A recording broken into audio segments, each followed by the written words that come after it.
불안에 너무너무 휩싸이면요. 사실은 내가 안전한 감각이 필요한다는 걸 놓치게 되는 것 같아요. 안녕하세요. 힐링선 토끼입니다. 혹시 지금 많이 불안하신가요? 오늘은 불안에 대해 알아보고 불안을 해결하는 방법에 대해 얘기해 볼게요. 불안은 막연하고 불분명한 미래에 대한 예측, 나의 상상 속에서 일어납니다. 끊임없는 생각 속에서 불안이 일어나기 때문에 컨트롤하기가 더 어렵게 느껴져요. 내 생각을 어떻게 해볼 수가 없으니까요. 불안을 해결하려면요. 지금 내가 느끼는 이 불안이 어떤 불안인지 파악하는 것만으로도 해결을 할 수 있어요. 우선 불안의 세 가지 종류를 통해 나의 불안을 파악해 보세요. 첫 번째 불안은 행동하라는 신호입니다. 미래에 예상되는 일에 대한 준비를 해야 할 일에 준비를 하지 않을 경우 불안해져요. 내가 다음 주 시험인데 공부를 안 하고 있으면 공부를 해야 돼요. 발표를 앞두고 자꾸 불안하다면 발표 준비를 해야 돼요. 미래에 있을 일에 대한 걱정과 불안이 든다면 내가 준비가 부족하지 않았는지 살펴보면 됩니다. 내가 위험에 대한 불안을 만나면 도망가야 됩니다. 나를 너무 불안하게 하는 사람이 있다면 그 사람을 피해야 되는 행동을 해야 될 때도 있어요. 그런 식으로 내 성향에 맞는 행동을 해야 한다는 신호로서의 불안입니다. 두 번째 불안은 미래, 변화에 대한 불안이에요. 미지의 것을 체험할 때, 새로운 도전을 할 때의 불안입니다. 내가 가보지 않은 길을 가는데 지도가 없는 길이라서 깜깜한 상태인데 불안한 게 당연한 감정이거든요. 미래는 아무도 알 수가 없어요. 내가 그래서 감수를 하되 내 마인드 세팅에 도움이 되는 책이나 영상, 불확실한 삶을 탐험해서 더 행복하고 나답게 살게 된 사람들 이야기, 이런 자료들을 많이 접해서 내 용기를 좀 키워볼 필요도 있어요. 불확실한 길에 가는 건 당연히 불안합니다. 불안을 껴안고 나아가야 돼요. 세 번째 불안은 내가 완벽주의가 있을 때, 상황을 통제할 수 없을 때 일어납니다. 내 계획대로 흘러가야 된다는 기준이 강할수록 불안도 강해요. 이런 경우는 스스로의 선택권에 대한 힘을 잃고 내 삶의 주도권이 약해진 상태이기도 한데요. 내가 내 삶의 권위감을 못 느끼면 무의식적으로 상황과 사람을 통제하려고 해요. 당연히 세상과 타인은 내 통제대로 안 되니까 계속 불안해집니다. 이럴 때는 불안보다는 삶을 통제할 수 없는 무력함을 다뤄야 돼요. 그리고 예측 가능한 루틴, 통제가 가능한 상황을 만들어서 불안을 다뤄볼 수도 있습니다. 내 불안을 파악하기 위해서는 기꺼이 불안과 함께 할 때 파악할 수가 있어요. 이 세 가지 중에 나에게 해당되는 경우가 있으신가요? 내 안에 무의식적 믿음이 있을 때 불안이라는 감정을 일으키는데요. 제 경험담 얘기를 해보자면 저 유튜브를 다시 시작할 때 꽤 불안하더라고요. 그래서 파악을 해보니까 이 채널이 내 생각대로 되어야 되고 이렇게 저렇게 되어야만 해 하는 통제 마음이 있었고 그 통제 욕구가 큰 불안을 일으켰어요. 거기서 깨달은 점이 있는데 나는 겨우 이만큼 통제해서 내가 상상할 수 있는 한계 내에서 얻으려만 하고 있었네? 내 생각보다 더 큰 거 얻을 수도 있지 않나? 왜 나는 나를 한계 짓고 있지? 그런 생각이 들었어요.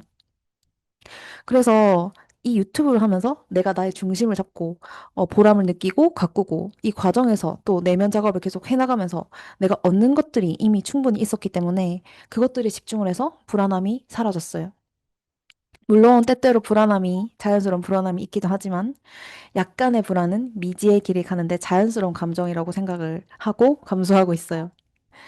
그리고 컨텐츠 반응에 대한 불안을 통해서 컨텐츠 성과를 파악하고 이 콘텐츠를 어떻게 하면 더 효과적으로 얘기할 수 있을지 디벨롭하는데 불안을 이용하고 있어요. 불안에 너무너무 휩싸이면요. 사실은 내가 안전한 감각이 필요한다는 걸 놓치게 되는 것 같아요.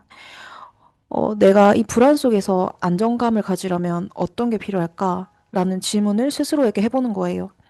나에게 안전한 감각?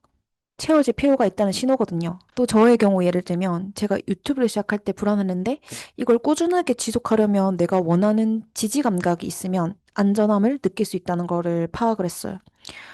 그래서 내가 어떤 걸 통해 지지받는 느낌이 드는지 파악을 해보니까 제 구독자가 증가하는 거, 뭐 댓글, 조회수 늘리는 거, 그리고 주변 사람들의 응원, 금전적인 부분 등등이었는데 구독자 수가 예전에는 늘면 늘겠지, 뭐 댓글 달리면 달리는 거지, 뭐 알아서 되겠지, 맡겨야지 약간 이런 식이었는데 지금은 불안을 통해서 이것들이 나에게 지지 기반이 되어준다는 거를 파악을 하고 나니까 하나하나 오를 때마다 더 소중하게 느껴지고 더 감사하고 의미 있다고 느껴지기 시작했어요. 그리고 주변 사람들의 응원을 제가 요청을 해서 구했고요.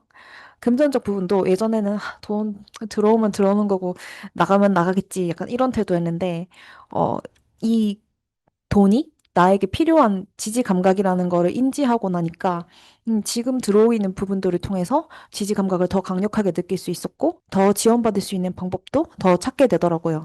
불안을 느끼는 상태와 저항하는 상태의 차이점이 명확한데요. 대부분 불안할 때 불안에 대한 해답을 찾으려고 해요. 해답을 찾으려는 질문 뒤에는 불안한 이 감정을 회피하려는 마음과 통제하려는 욕구가 숨어 있는데요. 이 해답을 찾는 과정을 불안을 느끼는 과정이라고 착각을 할 수가 있어요.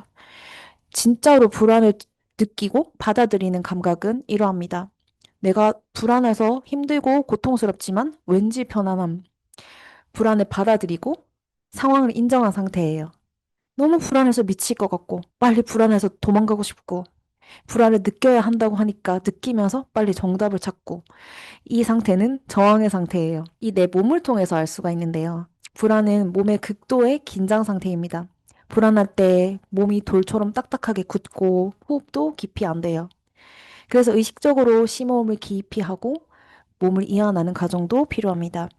불안을 마시고 들이키고 그 불안 속에 있는 거예요. 그렇게 되면 불안하지만 왠지 편안한 상태로 될 수 있어요. 감정을 느끼는 방법은 다음에 자세히 또 영상으로 만들어 보겠습니다. 혹시 내가 저항 상태였는데 불안을 느끼는 거라고 착각했다면요. 멈추고 차라리 다른 활동으로 의식을 돌리는 게 나을 수도 있어요. 마지막으로 모든 불안에 대한 통합적인 방법입니다. 내 몸의 뿌리를 찾고 그라운딩하는 방법이에요. 실제적으로 정서적, 물질적인 기반이 부족할 때 나의 1번 차크라, 루트 차크라가 닫히게 되는데요. 루트 차크라가 닫힐수록 불안에 대한 내성이 약해져서 불안장애, 우울증, 공황장애 등 혼란을 경험하게 돼요.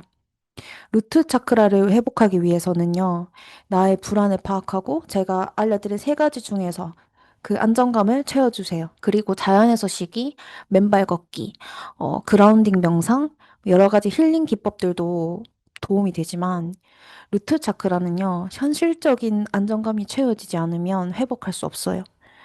물리적 안정감이 부족하다면 그것을 현실 창조하기 위한 내면 작업이 필요합니다. 그래서 명상이나 힐링만 해서는 이 루트 차크라 회복이 어렵다는 거 꼭 기억해 주세요. 불안을 통해서 내 몸이 필요로 하는 안전한 감각을 되찾고 불안과 친해지시기를 바랍니다.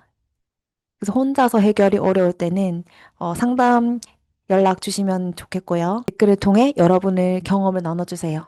그래서 오늘 영상은 여기까지고요. 시청해 주셔서 감사합니다.